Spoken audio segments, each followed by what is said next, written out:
you every morning. Maybe you wake up to the sound of an alarm clock, like this.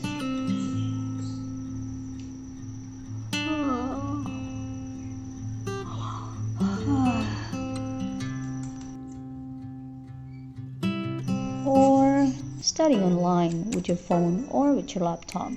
And in the middle of it, you might feel hot. And you need to turn the air conditioner or the fan. All the things that we mentioned, they all need electricity. So what is electricity?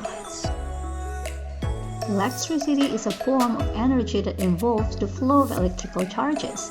It provides a force that can make things move. Many items use electricity to do work.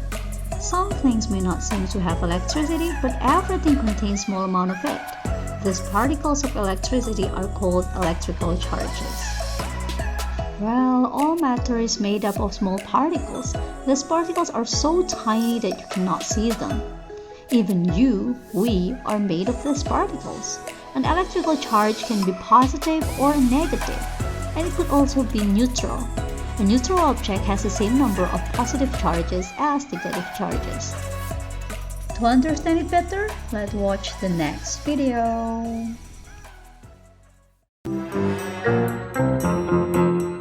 It can strike without warning, at any moment. You may be walking across a soft carpet and reaching for the doorknob when suddenly, zap!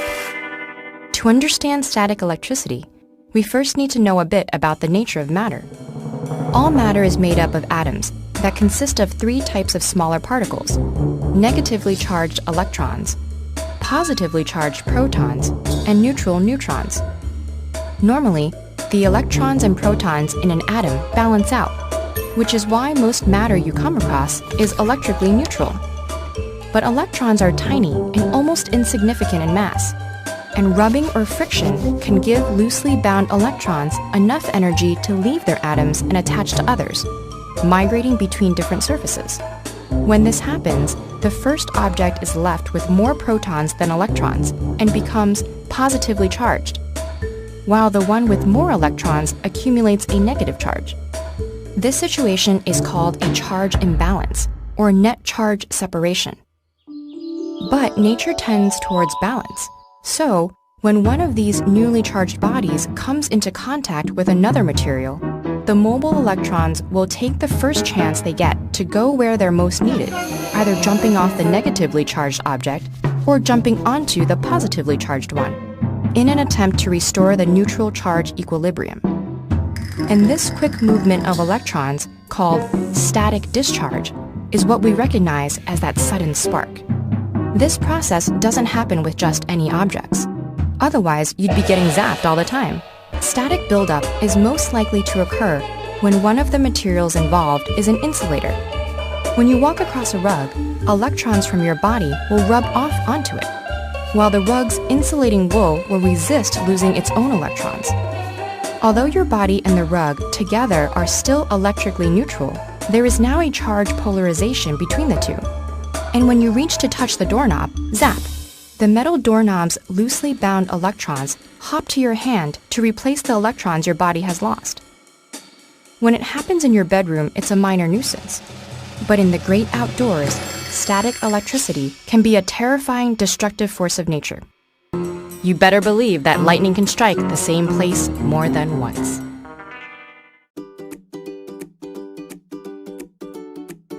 Let's try to count the number of positive and negative charges in this pencil. This pencil is positive, negative, or neutrally charged. There are 7 minus signs and there are 7 plus signs. So what does it mean? The same number means neutral. So this pencil is neutrally charged. Now let's try this. Which one is positively charged, negatively charged, and neutrally charged? Yay, correct! Now, let's move on. Positive charges do not move, but negative charges can move from object to object.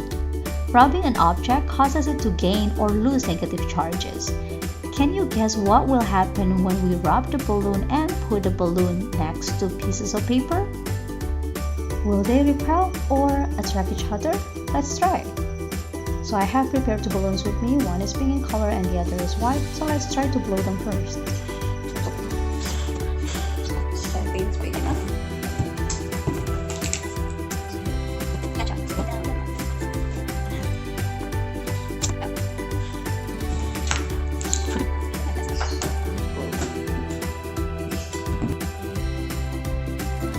Whoa, so we have two balloons here, yeah! I also prepared some pieces of paper. Let's try the white balloon. See if it's react with this paper. Let's put them together. As you see, nothing is going on. You see that? I have the pink balloon and I will try to rub it. I have my curtain. Thank you for helping me. Okay, I have this again and I'm going to rub. Okay? Let's see. Rub.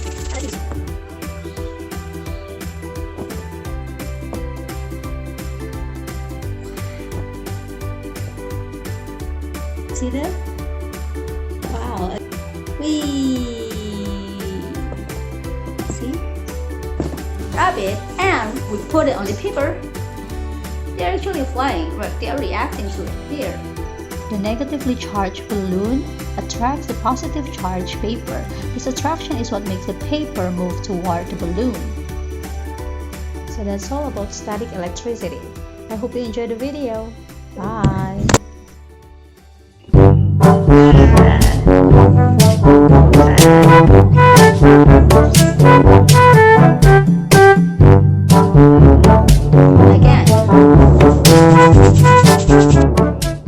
Again.